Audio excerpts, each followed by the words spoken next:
Hey there, Sports History fan. Arnie Chapman here from the Sports History Network.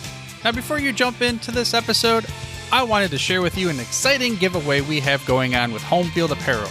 We have a digital $50 gift card to homefieldapparel.com for one lucky fan of the Sports History Network.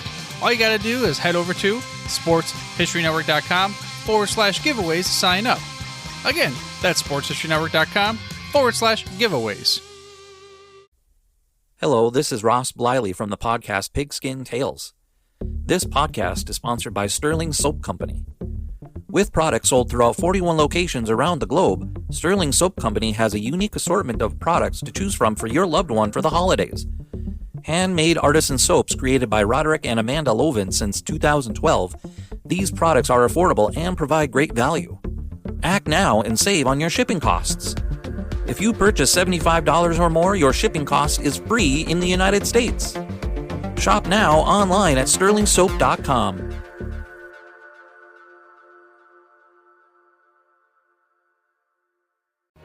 This podcast is part of the Sports History Network, your headquarters for the yesteryear of your favorite sport. You can learn more at sportshistorynetwork.com. Hello, sports fans, and welcome to another edition of Yesterday's Sports on the Sports History Network.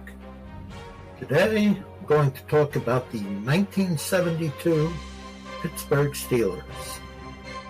But before we get into the 1972 season, let's take a look back at some Steelers history.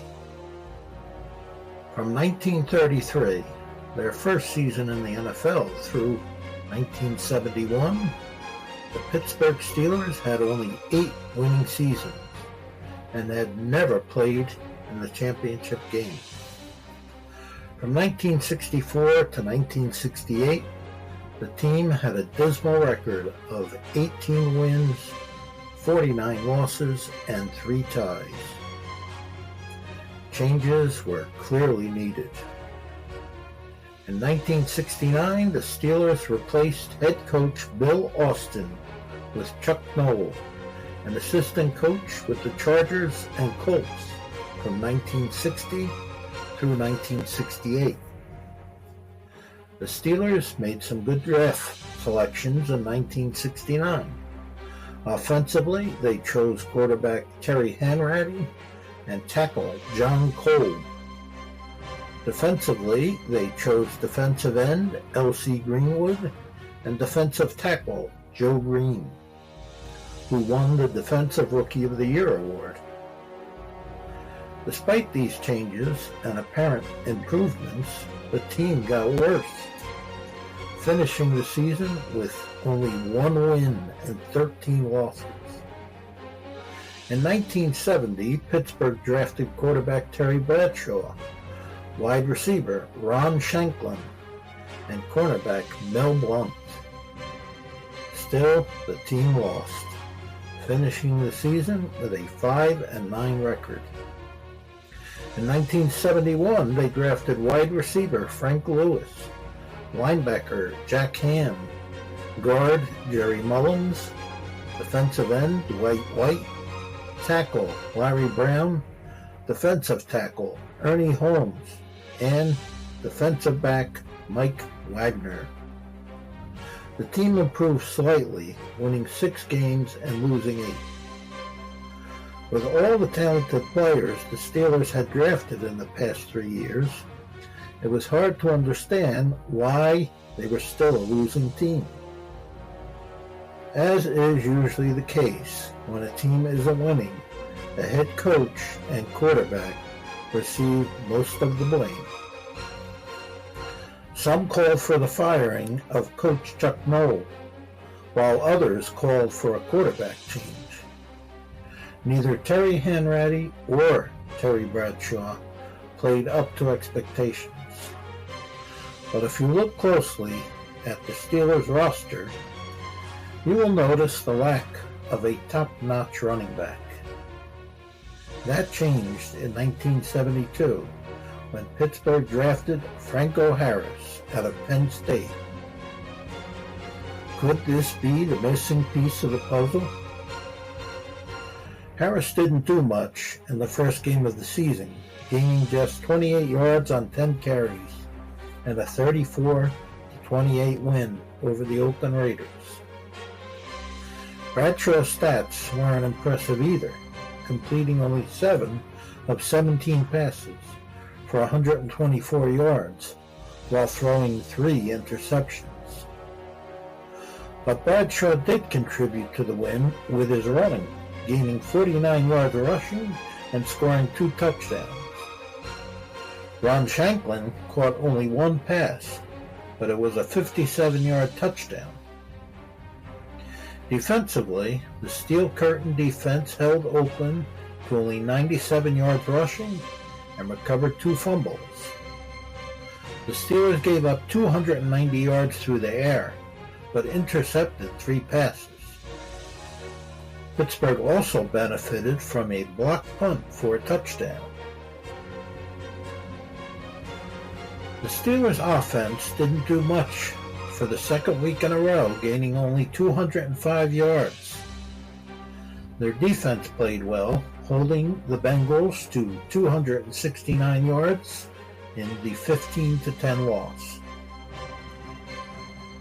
However, the game was sloppy as the 2 teams combined for 7 turnovers and 18 penalties. The Steelers' offense played better in Week 3. Preston Pearson ran for 78 yards on 13 carries and added another 37 yards on 5 receptions. Bradshaw completed 25 of 40 passes for 229 yards with 1 touchdown. He also ran for 35 yards with 1 touchdown. Frank Lewis caught a 38-yard pass for the winning touchdown. The defense held the Cardinals' running game to 58 yards and forced 4 interceptions. Pittsburgh won 25-19. The Steelers' offense struggled again in a Week 4 loss to the defending Super Bowl champion Dallas Cowboys. Bradshaw completed only 12 of 39 passes for 166 yards and threw 1 interception. He was also sacked 3 times. Cornerback Mel Blount scored a touchdown and a 35-yard fumble return to give Pittsburgh a 13-3 lead. But their defense had a tough time stopping the Cowboys' running game. Calvin Hill ran for 108 yards on 23 carries with 1 touchdown. And Will Garrison added another 76 yards on 12 carries. In the third quarter, Calvin Hill threw a 55-yard touchdown pass to Ron Sellers to give Dallas a 17-13 lead they did not relinquish. After 4 weeks of play, it was evident the team had improved, especially on defense. But there was no indication the Steelers would end up in the AFC Championship game. After carrying the ball only 26 times for 79 yards in the first 4 games, Coach Chuck Noll decided it was time to test out his rookie running back, Franco Harris. Harris carried the ball 19 times for 115 yards and scored his first NFL touchdown. The Steelers' defense held the Oilers' offense to just 108 yards and sacked quarterback Dan Pastorini 5 times en route to a 24-7 win. The Steelers' offense finally broke out in a Week 6 win over the New England Patriots. Their offensive line overpowered the Patriots' defense as Pittsburgh ran the ball 40 times, gaining 243 yards.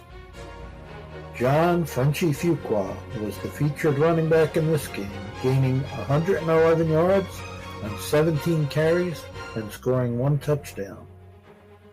Bradshaw threw only 11 passes, but those passes accounted for 173 yards and a touchdown.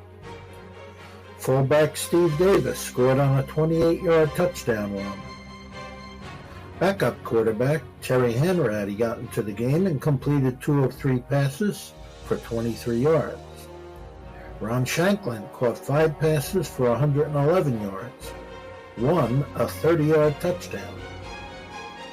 Patriots running back Carl Garrett had a good game, gaining 97 yards on the ground and 92 yards through the air. But the Steel Curtain defense had 7 sacks and forced 4 turnovers en route to a 33-3 win. Linebacker Jack Ham contributed to the scoring with a 32-yard interception return for a touchdown. Pittsburgh jumped out to a 17-0 halftime lead over the Buffalo Bills in Week 7 and went on to win 38-21.